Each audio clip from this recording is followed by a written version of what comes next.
Greetings, everyone. This is Rock Spot Connection with the weekly comic roundup, and let's get started on this week's X-Men books, as well as Avengers book, and Spider-Man books, and Boom Studios as well. Kicking things off with Marauders number 11. When we left off from Marauders number 10, the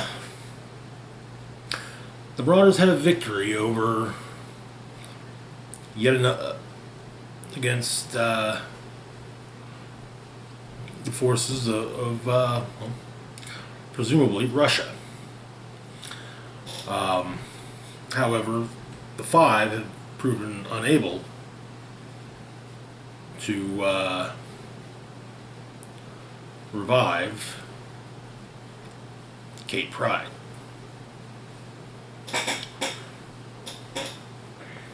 And so, the issue begins with Nightcrawler having written a letter to Kate.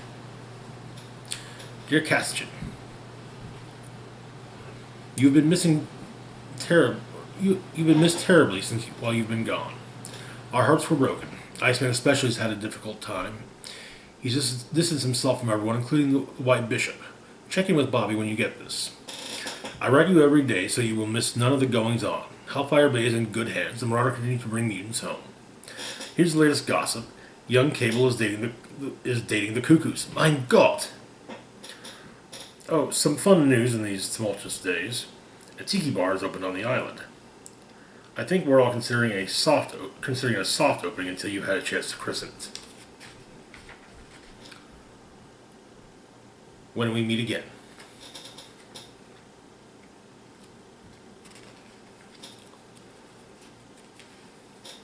And so, there have been difficulties in bringing you home. We remain undaunted. There will be no cemeteries on Krakoa.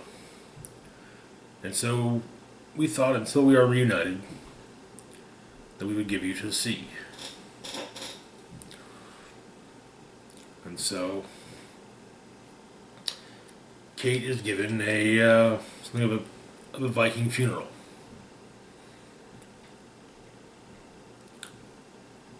Emma Frost returns to the White Keep.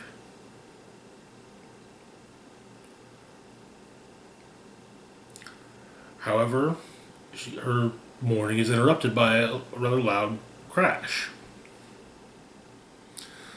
She's not in the mood for company until she sees that her company is no other than Lockheed, Kate's pet dragon. And Lockheed shows Emma the truth of just who it was that killed Kate. The Black King himself, Sebastian Shaw. This obviously enrages Emma. Claims that Shaw will pay and he will suffer. And she stops herself, realizing that, saying that they'll take care of Shaw properly, but not at the moment. First, they have to get Lockheed to the healers. Before we move on to that, we also get Charles Xavier's remarks from Kate's funeral. We first met long ago, before the dawn of our new world. I reached out to Kitty's family. I asked to be her teacher. I thought I could help her as her mutant gifts manifested, but upon reflection, it was she that helped me become a better educator. A better person. She was a true friend, unless you know when you were being a jerk. None of us would be here today if it were not for Kate. Indeed, our entire world would have been destroyed if Catherine and her gift were not in the right place at the right time. We lost her for a time after that, but we found her. Now, she is lost again, but she will be found. We are not here to bury Kate Pryde, but to remember her, and to promise to hold her in our hearts and minds until she is back here where she belongs. To life. So, Emma takes Lockheed to the healing gardens. Explain that Lockheed was cared for, shown kindness. However, flying back, he's exhausted and dehydrated.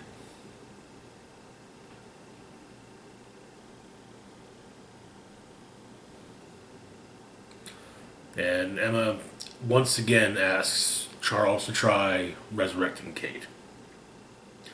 Apparently, Kurt has also already convinced Charles to try once again, saying that they will try one last time, and if this doesn't work, they will begin working. The five will once again return to working on bringing back other mutants, which then brings us to Washington. The subway's going.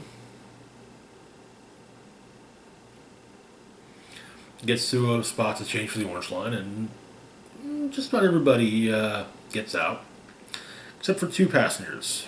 A woman dressed all in black, including a rather wide-brimmed hat to disguise her appearance, and a woman in a wheelchair.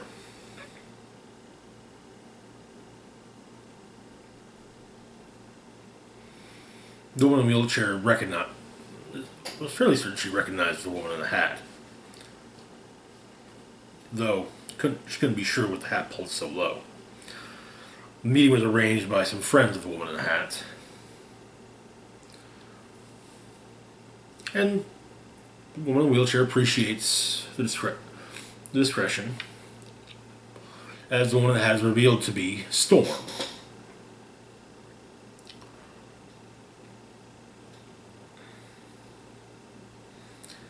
And Storm is thanking Dolores, the woman in the wheelchair.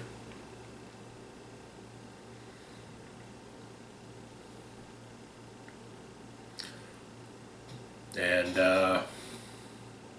in fact, Dolores is the person that who's been writing all of the X-Desk bits in Marauders since issue 1. But basically, Storm is there to thank Dolores for informing Kate of the poison flowers. Storm then explains what happened afterwards, that, the warehouse of Madripoor was infiltrated, tainted medicines were swapped for clean stock from their companies, and Verendi ended up giving away perfectly fine Krakoan medicines, and spared Krakoa an international incident. And Verendi wasted millions on the black market.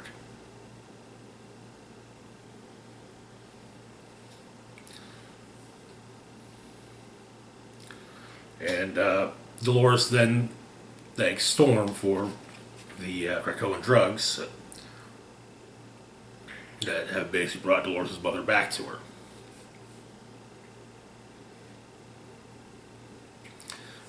Back on Krakoa with the Five, they're trying one last time and explain that everything seems to go fine, but the husk of Kitty never breaks out.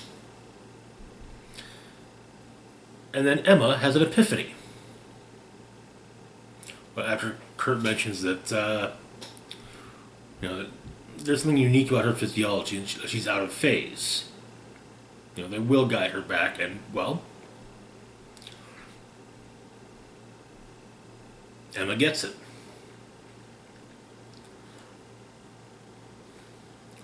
Explaining that her, of course, they've been waiting for her body to break into the world, but Kate doesn't smash barriers. She ignores them. And then Xavier basically, puts the most recent backup of Kate's memories into Kate, and she's back.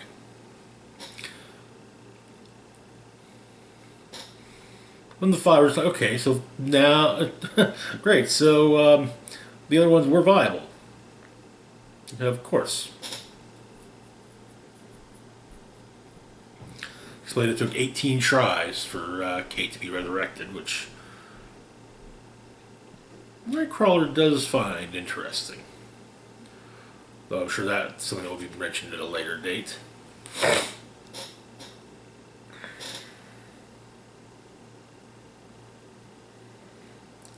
Emma and Kate explains to Emma that the last thing she remembers is Emma kissing her at the Red Keep. And Emma explains that she does have that effect on people. When Kate asks what happened, Emma telepathically explains that they'll speak privately. And that she's hoping that they can keep things an internal matter. But Kate realizes that Shaw hit first. And telepathically says to Emma that no matter whatever has been broken, they'll fix it together. And that is where the issue ends. We also get an X-Desk update from Dolores Ramirez, you know her full name. One, it's basically about her meeting with Storm, including, it starts off with a declaration of competing interests. Though my family is now depending on Krakoan medicines for the health of my mother, at least until a generic version of the drug can be safely brought to market, I declare that no coercion was attempted, bribe offered, or nor accepted. Report. You'll never guess who I met on the subway this evening, or maybe you will. Storm. I studied film and photographs of her, but she was so much prettier in person. I hoped I played it cool. She was unofficially thanking us for our tip on the poison drugs that almost certainly would have murdered immunocompromised humans. That's about all the excitement. But isn't it enough excitement? Her perfectly smelling ozone. She was dressed like she was going out to meet David Bowie. There was a sadness about her. I got the sense she was, if not unwell, ill at ease.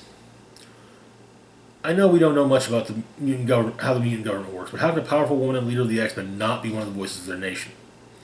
I used her burner account, and they still found me. It shows that even though the island seems to not have an electric grid, the mutants still maintain a highly sophisticated intelligence apparatus. Oh, and her eyes were as blue as sapphires. A remarkable woman. Woof. Talk soon, Dolores. P.S. Damn, I should have asked about that party. And that's where the issue ends.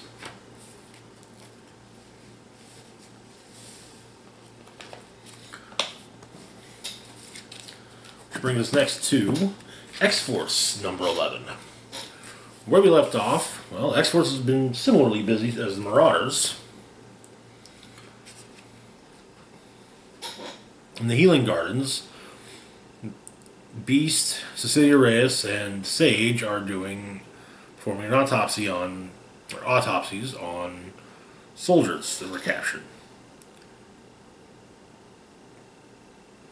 And it's explained that the assassins who attacked Krakoa initially were war gears associated more with the Reavers. The armor here is more distinctly militaristic, nationalistic, and even militaristic. Sage notes that this does imply a larger cooperative effort. So Dr. Reyes begins the autopsy, and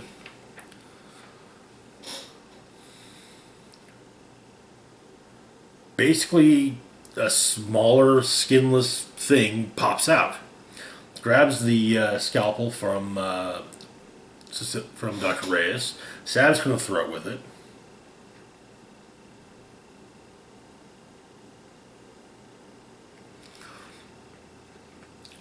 Stabs Beast in the arm before Beast snaps the neck on it, and the rest begin to get up as well.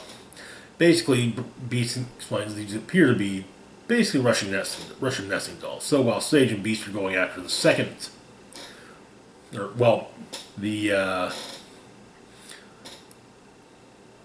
should rephrase this. Each time one of them dies, a smaller version pops out.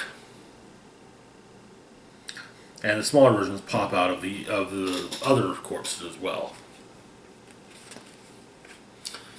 In the Savage Land, Domino has gone to meet with Colossus, and well, he's tending the land,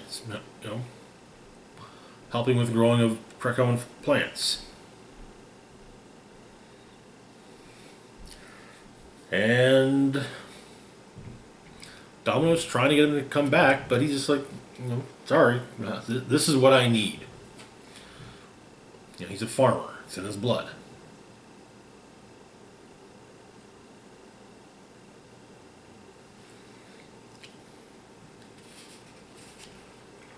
We'll skip the pro sections for this issue.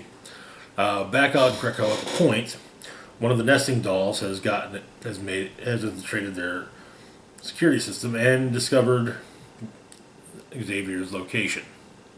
At least having knocked out Sage in the process.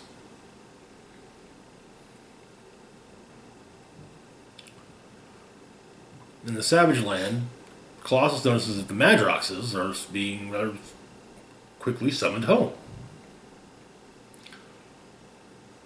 Which makes Colossus think that maybe trouble is coming after all. That he might need to do something about it. One of the Madroxes is shot at the gate. Colossus then rushes through.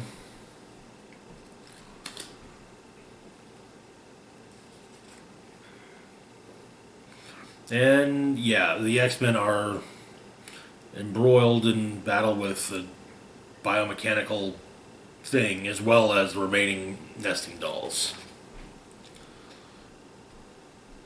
Colossus probably stomps on one of them, seemingly destroying it, though a smaller one prizes from the remains.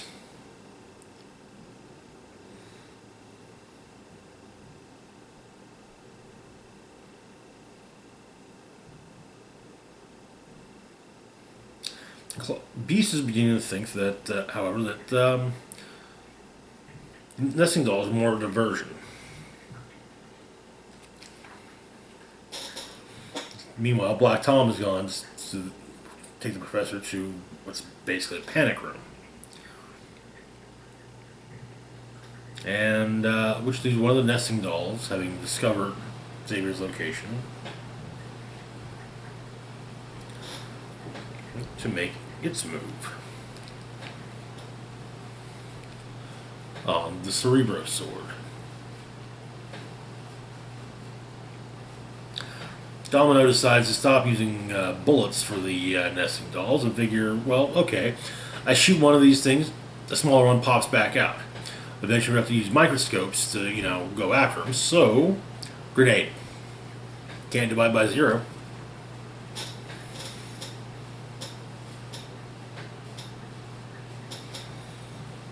When the fight is seemingly over, Domino thanks Colossus for coming, but he tells her there's nothing to thank him for and heads back to the Savage Land. Meanwhile,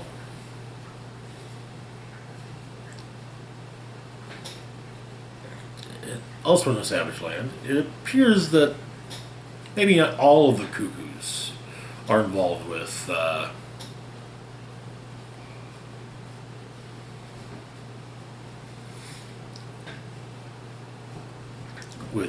Cable, as Phoebe just had a bit of a jungle rendezvous with Quentin Quire.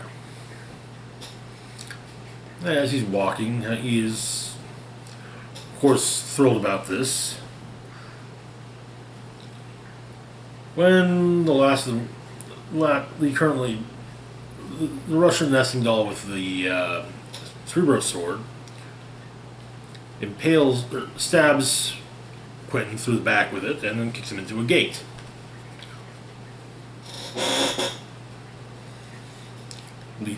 Landing him in Moscow, where the Cerebro sword is taken by Mikhail Rasputin, brother of Pyotr and Ilyana. And that is where the issue ends.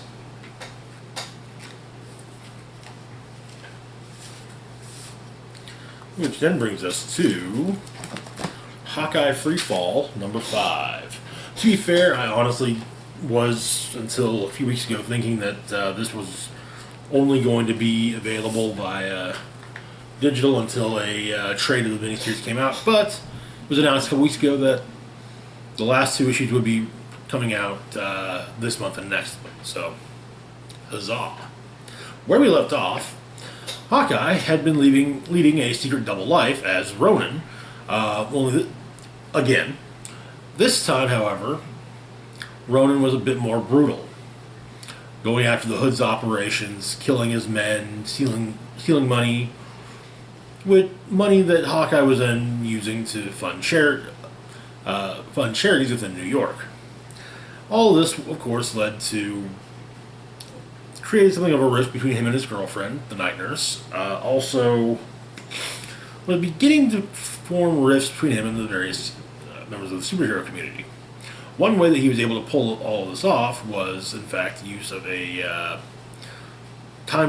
small time travel device that he had taken on.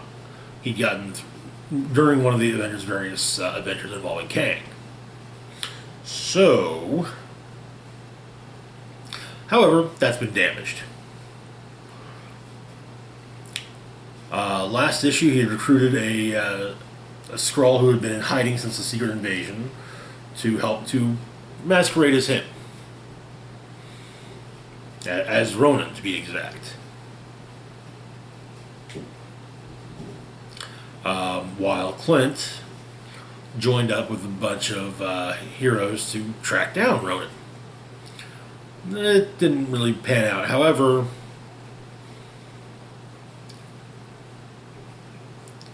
the Skrull was kidnapped by Bullseye. And so, picked back up Gracie Mansion in Manhattan. Ronan is sneaking in, only to go to attend a meeting with none other than Mayor Wilson Fisk. Apparently, Turk was asked by Ronan to deliver a message to Fisk, and Fisk explained that he can't. While he does actually kind of appreciate what Ronan's doing, he can't help Ronan. But that doesn't mean that Ronan can't be helped.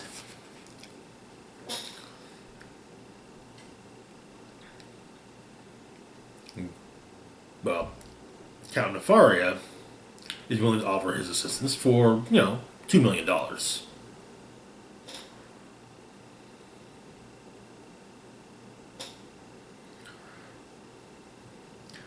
Ronan leaves and that's not how it works, and so he decides he's going to do it his way. Sneaking into the car of two crooked cops, basically saying, here's some cash. You are no longer on the Hood's payroll. You can take the money, or I'll kill you. He decides that if Fisk can't help him, he'll help himself. He will bribe, bother, borrow, burn, and bully and beat his way through the Hood's entire organization. We see him putting up a billboard's gone up saying, "Need drugs? Call Parker Robbins," with a phone number. A truck carrying a shipment of good merchandise for Hood was taken and then returned empty.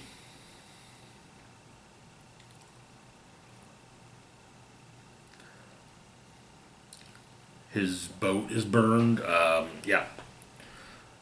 Beats the crap out of a bunch of the Hood's goons. And then goes to a pub in Jersey City called Big Al's. It's a bar that the Hood owns, and, there's more going on than meets the eye. Underground bare-knuckle brawling. And so, Ronan decides to bet on himself. Makes his way through. 46 minutes later, he's won quite a bit.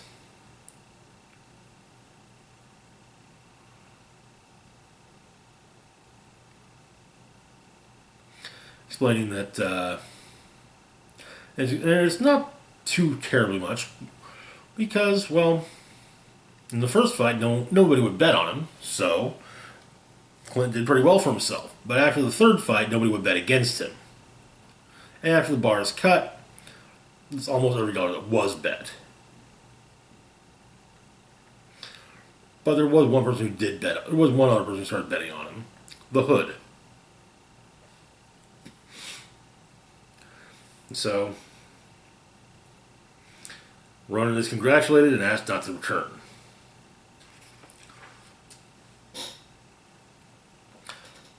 basement of Clint's building, aka the Fortress of Solid Dudes, Hawkeye and Bryce are discuss it. Well, Bryce basically gives Hawkeye some information, just lets it drop. Every year for his birthday, the Hood goes for a movie at the IFC, then dim sum at Han Dynasty. Turns out, though, that night, Clint's supposed to have a date with Linda, and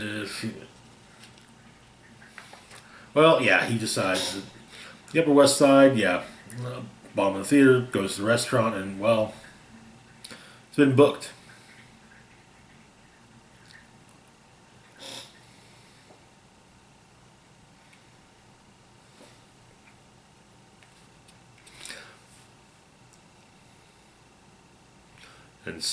And Hawkeye ends up saying, gonna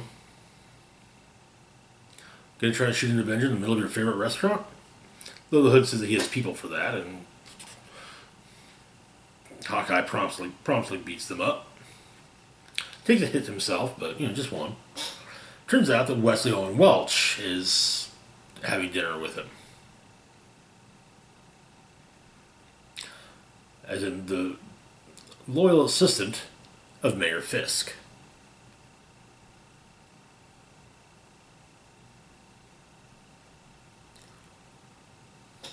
Apparently, Hawkeye and Welch were discussing the uptick in organized crime. And it seems the mayor is concerned that certain elements might be losing it.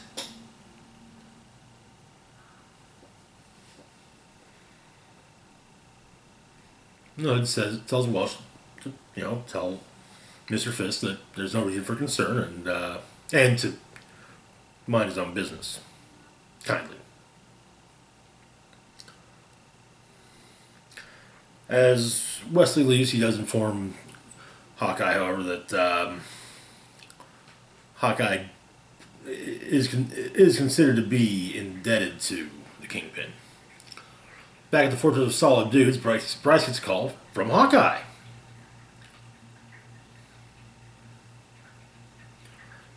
Well, it's not Bryce, or it's not Hawkeye, it's the Skrull, who is then, after making the call and telling Bullseye where Bryce is, Bullseye slits the Skrull's throat. In Chinatown, outside Night Nurse's apartment, Hawkeye's trying to mend the fences, and Spider-Man shows up, and it turns out Spider-Man actually asked Cap about the secret mission, or the secret mission that that Hawkeye claimed to be on, and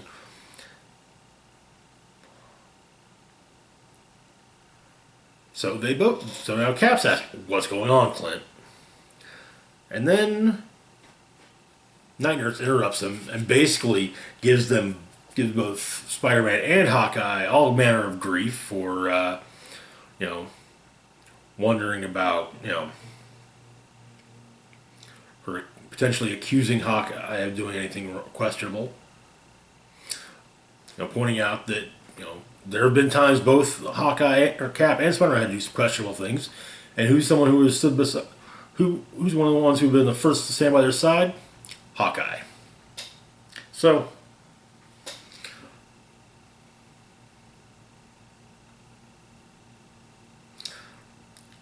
but Night Nurse gives him a hug and explains that this is goodbye. And so eventually back at his building, Hawkeye realizes that the door's open. There's a tape. It says, listen to me, Hawkeye.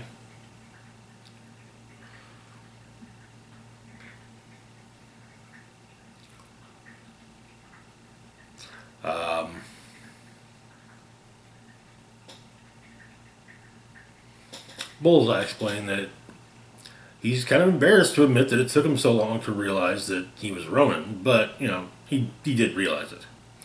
And he has since told the Hood, who Ronan is. And he wanted some proof. But the Hood did want some proof.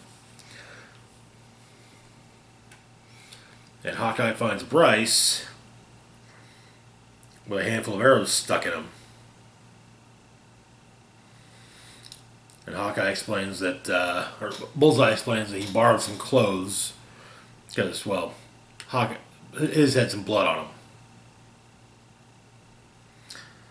And he finds Bryce with about half a dozen arrows sticking out of him and Bullseye's bloody costume on the floor next to him. And that is where the issue ends.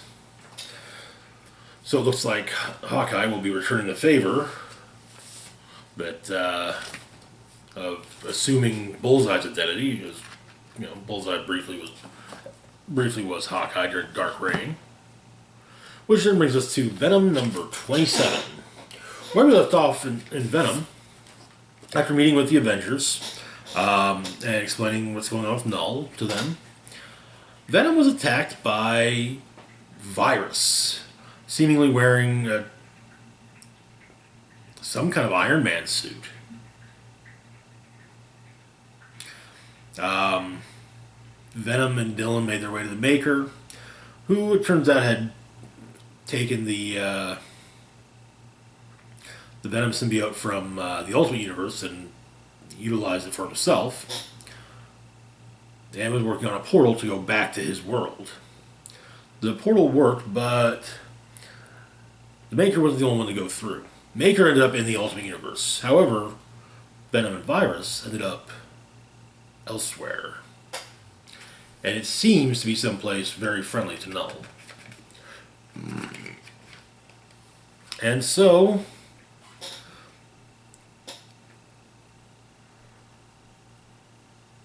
they're looking at Venom, Dylan, they're both trying to take this in.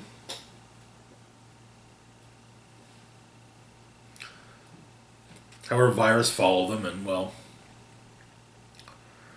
so Eddie and Virus continue on. Turns out that Eddie's other is having some issues. It's there's a hive. It's hard to think, so it's hard for the symbiote to think. But he's able to form some wings for Venom, and two of them are able to do some damage. And we get more about what the symbiote can do, including absorbing the energy blasts that Virus is using and redirecting them.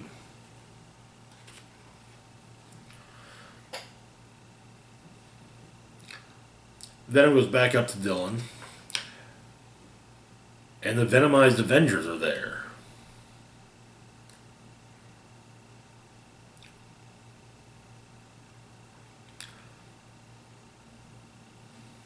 But Virus returns and continues his assault. And the symbiotic Avengers go after him instead, while I was like, you know what? Yeah, those guys can have at it.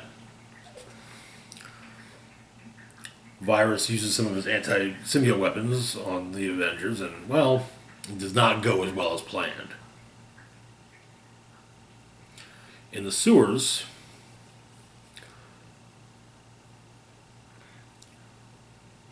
Venom and Dylan are, well, hiding when others find them. Meanwhile, Virus has been brought to the Hive, brought before Codex. His crimes are explained. Codex looks like a more elegant version of Null, to be perfectly honest.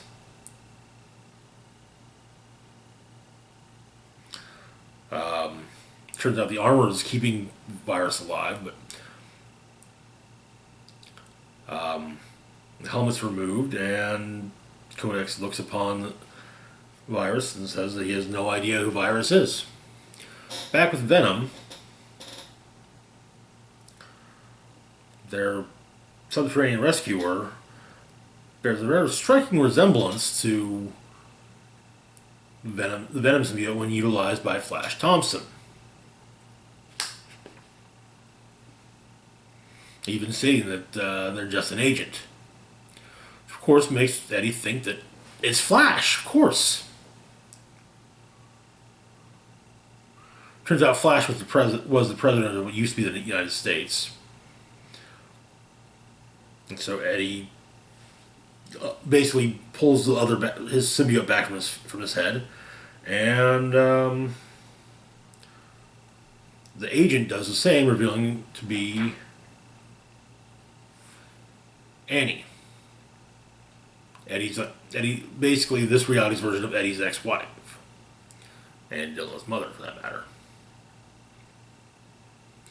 And that is where the issue ends. Of course, alternate reality versions of loved ones, that never goes well.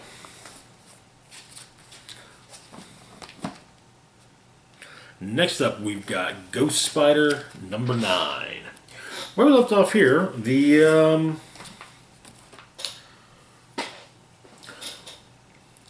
something odd was beginning to happen.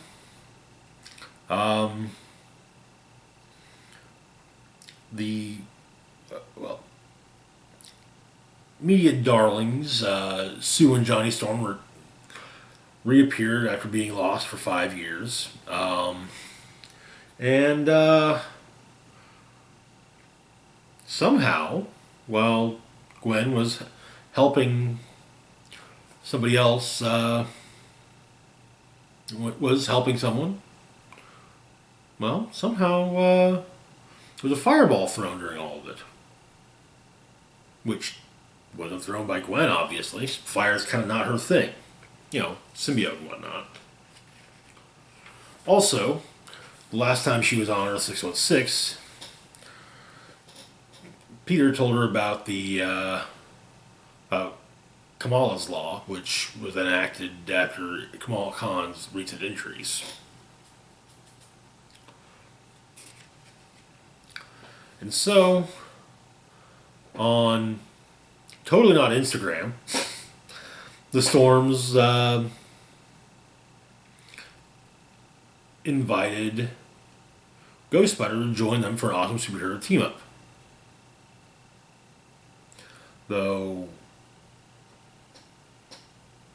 Gwen doesn't entirely trust it, but maybe it's not the worst idea in the world.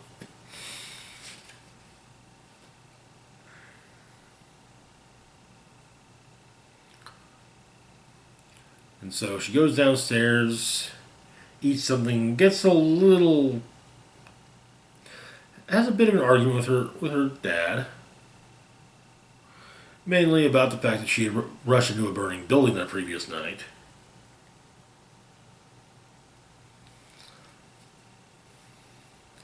She kind of goes over the fact that she's like the exception in the multiverse when it comes to Gwen Stacy.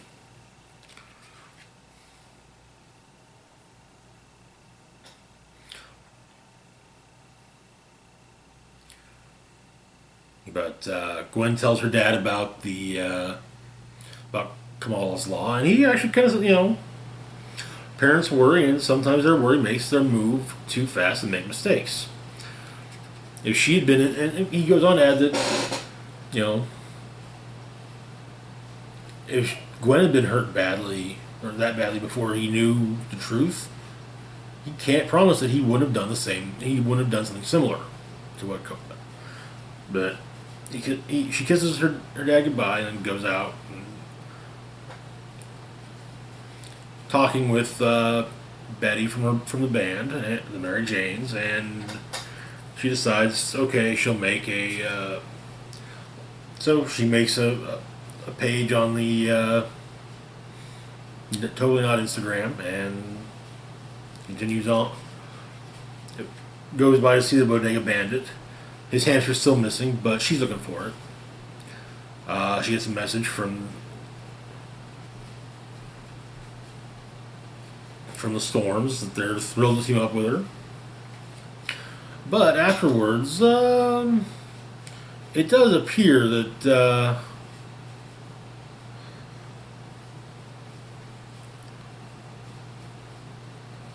they've killed their mother. And then when Sue takes the body outside. Johnny destroys it. So while waiting to meet up with the Storms, Ghost Spider Gwen something that feels like a bad idea. Considering she has an extra sense for bad ideas, that's saying something. And so she teams up with the Storms and go on patrol. She has to inform them what patrol is, but you know.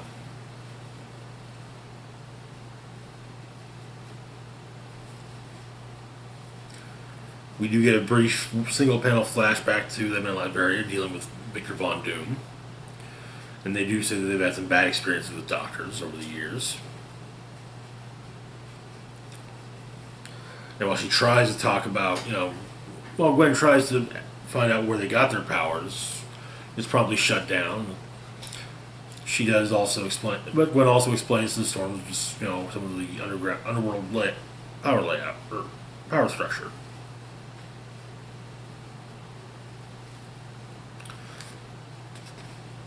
So, they come upon Man Wolf's men. Once it's revealed what's going on, Ghost Spider attacks, and then the Storms jump in as well.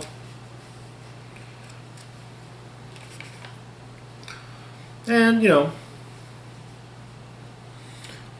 even though they're definitely planning to kill her, Gwen does happen to think that the Storms seem nice. And they call the police to come pick up the bad guys, and Sue tells Gwen to DM her. That's where the issue ends.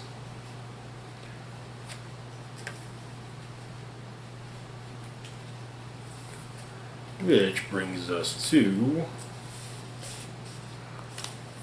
Revenge of the Cosmic Ghost Rider, number 5. I was also honestly thinking this one was going to end up being completed digitally only, but apparently not. Where we left off, Frank Castle reunited with his mortal soul, and was therefore no longer Ghost Rider. However, seeing as how Frank took his soul back, Mephisto wanted a soul instead, so he took Cammy's soul. So Frank, now just a regular person, reaches into the Hellfire portal to grab Cammy's soul, but yeah, it gets burned because, he's no longer Ghost Rider. Makes his way into Hell, though, because, yeah. And basically kind of, remembers he's still got one other ace up his sleeve. The Power Cosmic. And so Mephisto walks with Cammy through Hell, talking about all, how things work and whatnot, but how things are going to be going. And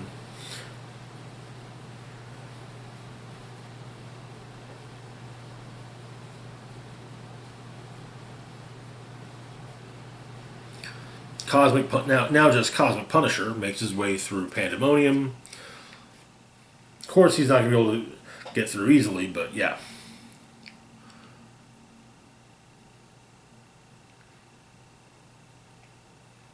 In the Hotel Inferno, Vegas, also Hell, it occupies 2 different dimensions. Mephisto's hearing something. Whereas it's not God, it's not man or earthly beast, and it's not rhythmic enough to be EDM. No, it's the Punisher. So,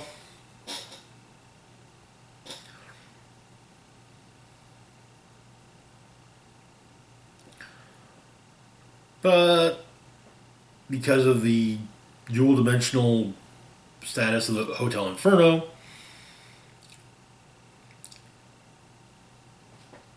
Frank can't get to him. But Mephisto can bridge the gap. So, but Frank's got to behave. So they talk, it's explained that,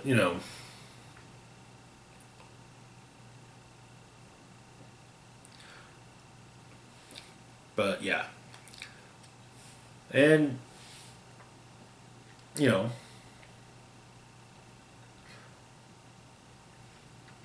all she's going to have is the blink of an eye if he does this. But he does it. Gets her, reunites her with her soul. He's back to being Cosmic Ghost Rider.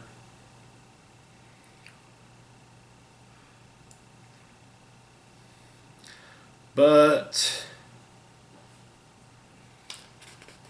not from the forces of heaven, but rather the remains of the Chaos King.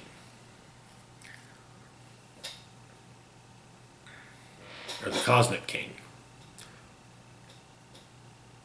And so the power within the Cosmic King then goes for another soul to steal, goes after another soul. Cammy's.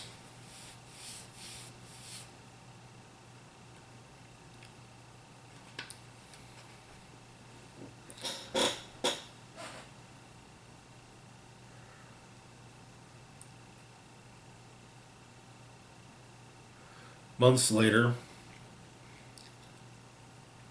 a Brood Sleazoid picks up a discarded skull and discovers that, well, Brood Sleazoids have souls.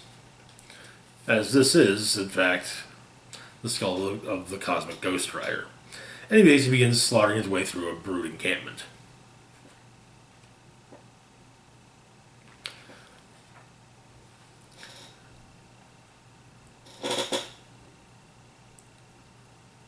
And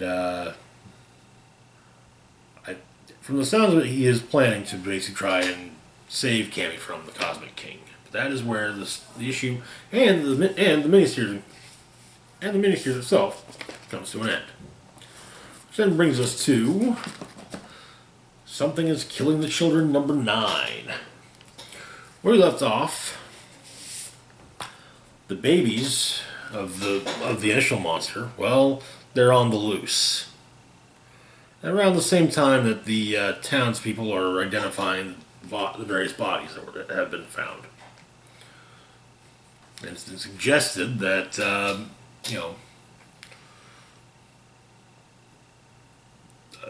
basically there'd be a baited trap.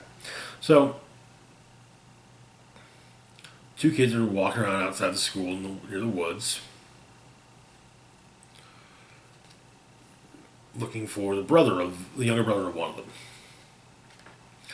They're walking, they see some blood when, well, one of them gets basically sliced open. Then Tommy comes running out because and tells the kids to run, but yeah.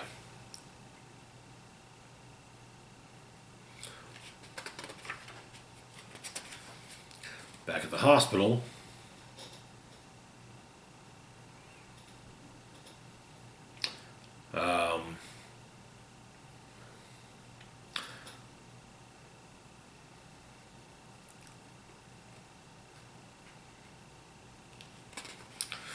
yeah, the whole plan of using one of the survivors as bait has been, brought up. And we also get our hero's origin. She could stop a horde monster, and a member of the House of Slaughter saw her and basically said, "Okay, fine, teach you the ways of the house, or the Order of St. George." Turns out, however, that what the House of Slaughter really does is they try to keep monster attacks quiet rather than really try to stop them. And so apparently, though, Tommy's coworker from the restaurant rushes into the hospital room and tells him what's going on with Tommy. Bit out of breath, and so yeah.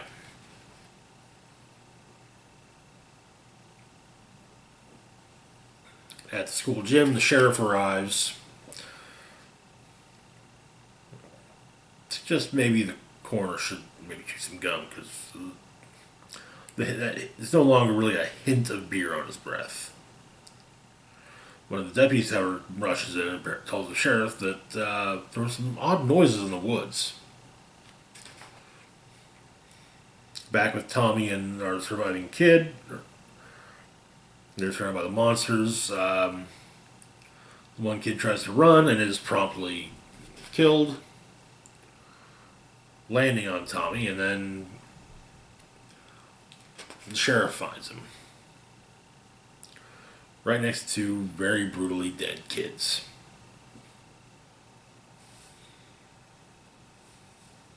And that is where the issue ends.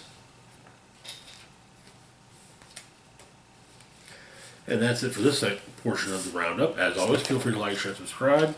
Links to my Facebook, Twitter, Patreon, and PayPal can be found in the description box down below. This is Rock and Roll Spock signing off, saying, live long and rock hard.